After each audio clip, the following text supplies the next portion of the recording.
Hello YouTube. The Elder Scrolls universe is full of interesting stories, some of which you have to delve quite deep for and read multiple lore books for in order to fully uncover. One of those stories is the creation of a fan favorite creature, the Vvardvar, a strange combination between what looks like an anteater, aardvark and armadillo that nowadays is a native to the ashlands of Morrowind. But for all terms and purposes, these are not natural creatures, as they were created by a mage who hated his creation and regards them as failures, while the rest of the world hails him for creating this creature. How exactly that story went, I will tell you all about it after the intro.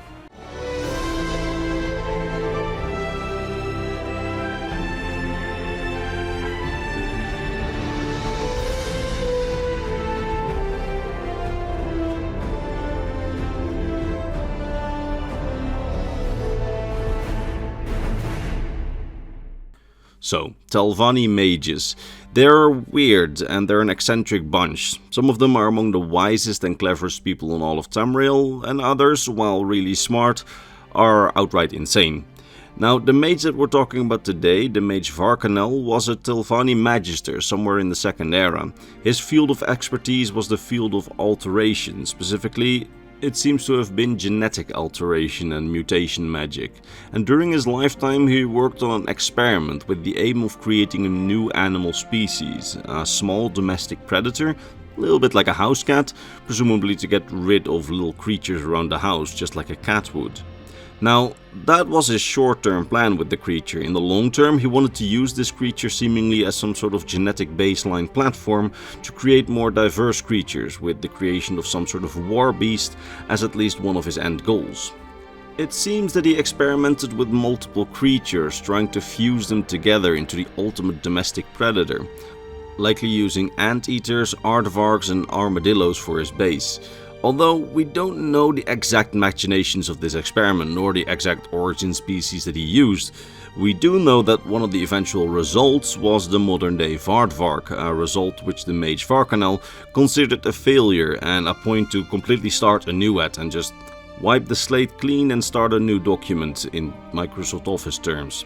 Because he himself was, and I quote, disgusted by the creature's unnatural form, protruding head and fusion of scales and fur, and most of all he was revolted by how cute it was, and likely also by the smell, as Vvardvarks are described to smell pretty bad.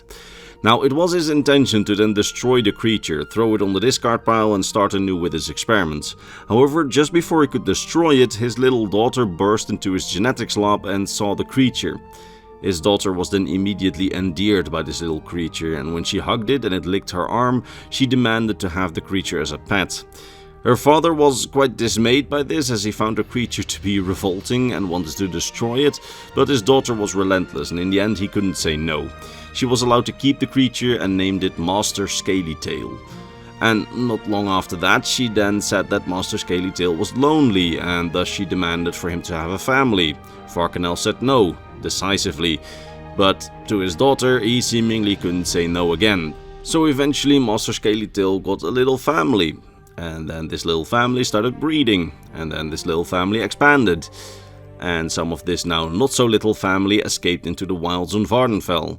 And when they escaped and were spotted by other Dunmer in the wild, they too thought that they were cute and took them in as pets, and it snowballed further and further from there.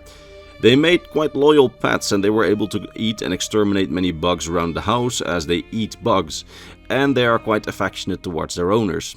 At first, no one knew where these creatures came from, but eventually it became clear that they originated with Varkenel, who at this point must have been extremely embarrassed, considering that his own views on the creature was that it was a disappointment.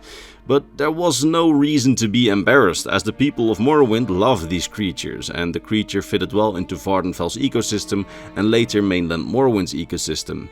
So Varkenel was even approached by the Telvanni Archmagister at the time to start a full-on breeding program, out of which came several different variants, all as cute as the next. Now, over time many different variants came into being, and some not even being created by Varkenel himself, as some mages tried to create a feathered version for example, and eventually a large variant to serve as a pack animal. And the creature kind of became a national hype of sorts. The creature that Varkenel thought of as an embarrassment led to a level of success in his life that he probably couldn't have dreamed of in his wildest dreams, as he was commissioned to make even more creatures, with his genetic magical research being funded by some with the aim of making a dragon, returning them to Tamriel.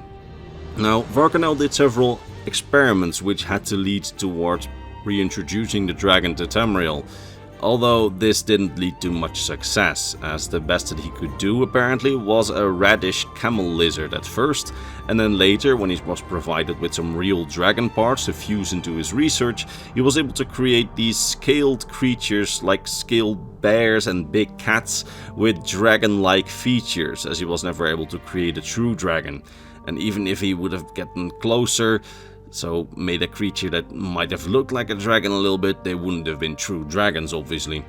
Although apparently he did try to scam the people who commissioned him to make a dragon to just give him all the payment for the camel lizard, as he said that it looked close enough to a real dragon. Even though, let's be honest, this doesn't look like a dragon. But this failed experiment to bring back the dragon didn't really hamper his overall success in life, as the Vvardvar was a huge success in Morrowind.